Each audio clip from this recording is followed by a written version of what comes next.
So far in this series, most countries in Spanish America have been going through a similar sequence of political developments. Starting today, however, these countries are going to diverge onto radically different paths. One group of countries is going to develop an increasingly competitive political system, and a few of these countries will even adopt democratic reforms by the early 20th century. The other group is going to move in the opposite direction.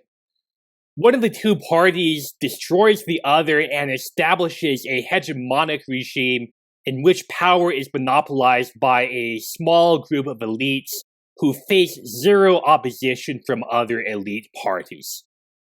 That elite will become complacent, and it is not going to carry out any of the political reforms that we see elsewhere in the region. The vast majority of the population will remain excluded from the political system well into the 20th century, and most of these one-party regimes will eventually get violently overthrown through popular revolutions. This video is going to focus on the countries in this second group, which includes Mexico, Guatemala, El Salvador, Venezuela, and Bolivia. Honduras and Ecuador also start out in this group, though both countries ultimately escape this sequence of events by re-establishing elite party competition. During the final decades of the 19th century, liberal parties in these 7 countries win total military victories over their conservative rivals that lead to the destruction of the conservative parties. Only in Ecuador are conservatives eventually able to re-establish a viable political party, but this does not happen until the 1920s. All of these countries enter the 20th century with the liberal elite firmly entrenched in power, and at least for now, this elite does not face any organized opposition to its rule. As late as the mid-1860s, most of Spanish-speaking North America was still under conservative rule, and only Costa Rica had a liberal government. However, Mexico's Liberal Party wins its war against France and the conservative-backed Mexican Empire in 1867, and this triggers a chain reaction throughout Central America. Once it has consolidated its power in Mexico, Benito Juárez's government starts giving material support to liberal rebels in Guatemala. And these rebels stage a successful revolution in Guatemala in 1871 that places the Liberal Party in power. Later that same year, Guatemala's new liberal government helps orchestrate a liberal takeover of El Salvador. Then both Guatemala and El Salvador carry out a joint invasion of Honduras that installs a liberal government there by 1876. So within the span of less than a decade, liberal victories have cascaded throughout most of Spanish-speaking North America, and by the end of the 1870s, only Nicaragua is still under conservative rule. The liberal revolutions in South America are more disjointed. Venezuela's Liberal Party consolidates its hold on power in the 1860s after winning the Federal War, which was by far the bloodiest partisan civil war in 19th century Latin America. Then liberals in Ecuador and Bolivia seize power through partisan revolutions in the 1890s. Once in power, the liberal governments consolidate their hold on the government in a number of ways that weaken their conservative rivals. In some cases, they execute conservative leaders, and they exile other conservatives while confiscating their families' land holdings. But the thing that really undermines the conservative parties is the set of structural reforms that the liberal governments carry out. Conservatism in 19th century Latin America rested on 3 main pillars in society. The first and most important was the Catholic Church. Second, conservative parties also had substantial support among many of the wealthiest landowners in their countries. And third, in some countries, conservatives had also formed a long-lasting alliance with indigenous communities. The late 19th century liberal reforms attack all three of these pillars. Latin American anti-clerical reforms weaken the Catholic Church and divorce it from the conservative parties. Prior to this point, the Church had been a highly partisan institution that would openly campaign for conservative candidates, and the parish priests were some of the most effective party activists that the conservative parties had. But now in the late 19th century, the Church is on the defensive. It has lost most of its lands and privileges, and it now has to distance itself from the conservative parties if it is going to survive. The conservatives' indigenous allies also come under attack by the liberal governments. Indigenous lands are confiscated by the state and sold off to liberal landowners, and indigenous communities also lose much of their autonomy, and many of their members are forced to work on large plantations owned by the liberal elite. The liberal governments also pull the landed elite away from the conservative parties. Some conservative landowners get co-opted into the liberal coalitions, while others get bought out as agriculture becomes more commercialized in the late 19th century. So in summary, the liberal reforms have had the effect of weakening or co-opting all three of the conservative party's main allies.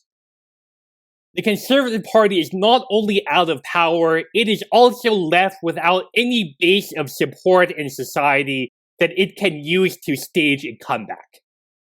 It is difficult to have a viable conservative party in Latin America without at least one of these three groups, and in all but one of these 7 countries, the liberal revolutions mark the definitive end of the traditional conservative parties. They are finished, they are never coming back. The disappearance of the conservative parties also affects the way that the liberal parties are organized. During the late 19th century, parties in other Latin American countries are beginning to develop stronger and more permanent national party organizations, but the liberal parties that have just destroyed their conservative rivals do not undergo these transformations. Instead, they remain very loosely organized. A group of liberal activists in Mexico does try to organize a national convention that was supposed to create a new, more unified party, but this effort stalls due to a lack of interest among the party's own politicians. Nobody is very interested in building a strong party organization now that the Liberal Party no longer faces any real opposition. Another factor that contributes to the organizational underdevelopment of these liberal parties is that the violent way that the parties seized power strengthens the hand of the military wings of these parties. In several countries, the presidency falls under the control of liberal military officers who had helped lead their parties to victory over the conservatives.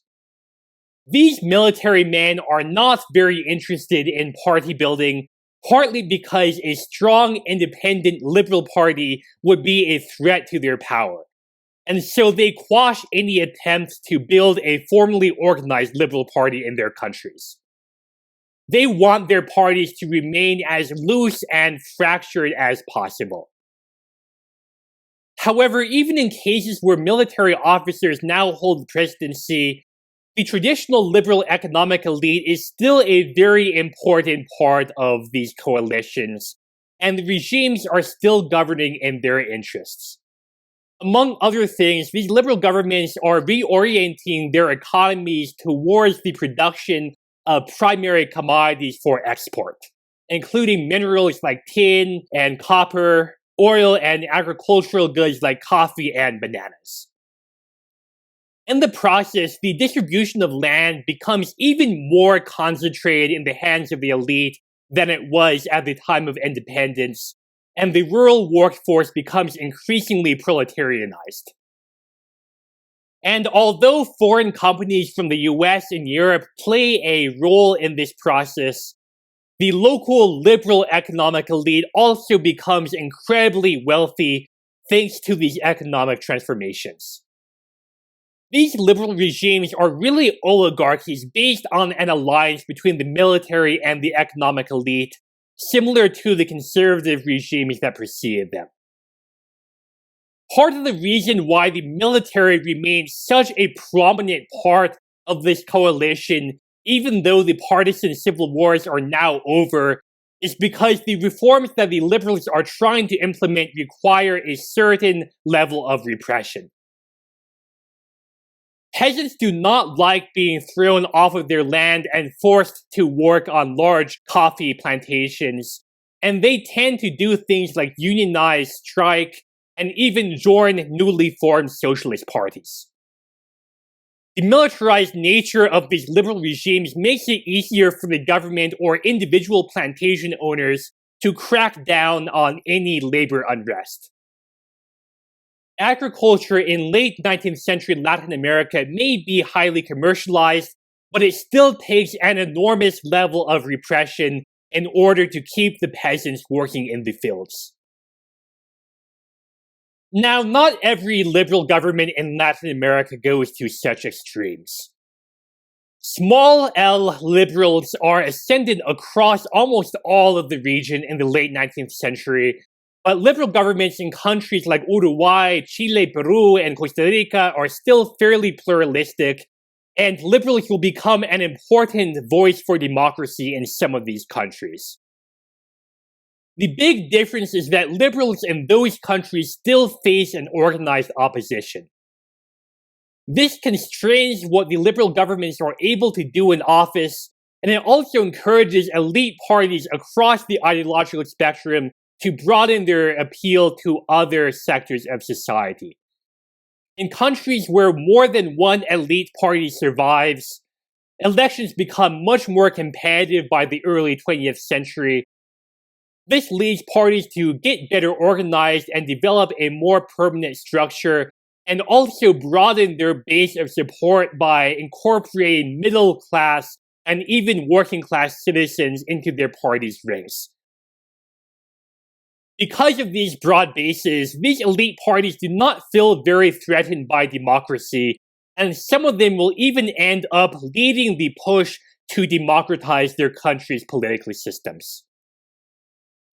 This does not happen in the set of countries that we have been focusing on in this video. In countries like Mexico and Guatemala, El Salvador, and Venezuela, the liberal parties do not face any serious opposition in the late 19th century, and so they do not bother to develop strong, permanent, and broad-based party structures. When new and more radical opposition groups finally emerged during the 20th century, the liberal elite's lack of any strong party organization makes this opposition all the more threatening to them.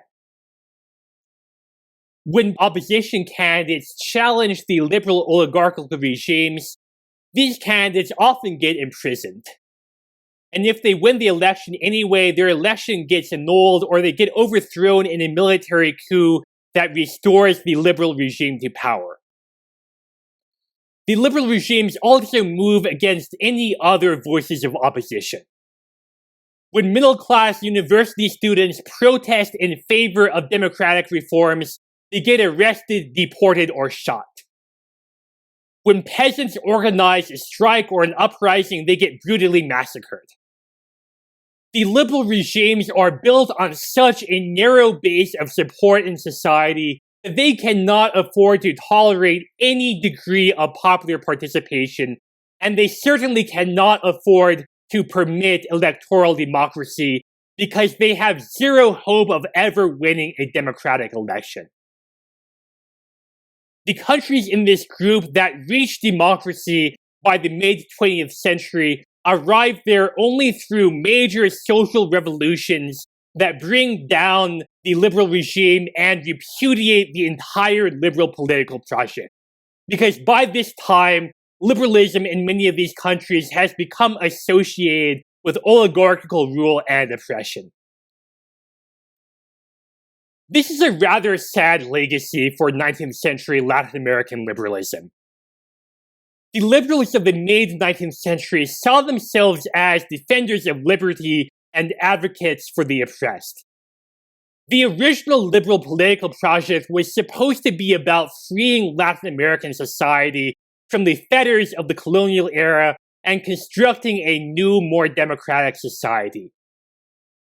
But once they won their total victories over their conservative rivals, the liberals were no longer constrained by any opposition, and they ended up building some of the ugliest and most repressive regimes that governed Latin America during the first century after independence.